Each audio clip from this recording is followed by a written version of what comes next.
সেতুর অভাবে রাঙামাটিতে 2 গ্রামের বাসিন্দাদের দুর্ভোগ চরমে।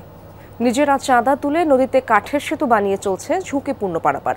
স্থানীয়দের অভিযোগ, পৌর কর দিয়েও তারা নাগরিক সুবিধা থেকে বঞ্চিত।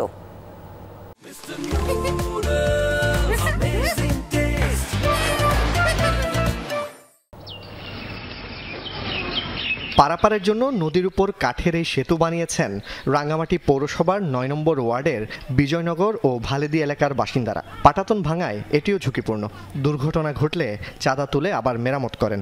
বর্ষা মৌসুমে সেতুটি ডুবে ভোগান্তি বাড়ে, তখন নৌকাই একমাত্র সম্বল। টাকা তুলে তুলে ব্রিজটা মেরামত করতে হয়।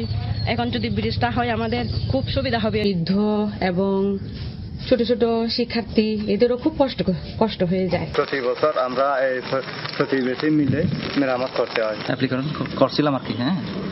অ্যাপ্লিকেশন করার পরে ওটা তো তারা কোনো করে না। রাঙ্গামাটির পৌরসভার বাসিন্দা নিয়মিত কর দেন, তারপরও নাগরিক সুবিধা থেকে বঞ্চিত। একটি সেতুর অভাবে পারাপারের দুর্ভোগ চরমে। এখনো আমরা ব্রিজটা পাই নাই, ব্রিজটা হবে না, এটাও হবে কিনা তাও আমরা বলতে পারতেছি না। পৌরসভা যদি আমাদের এই ব্রিজটা যদি মেরামত দ্রুত করে, এখানে আমরা সকল এলাকাবাসী খুব সুবিধা ভোগ করব। ব্রিজ যদি করে দেয় তাহলে আমাদের ঝুঁকিপূর্ণতা কম হবে এবং নিরাপদে আমি চলাচল করতে পারবো।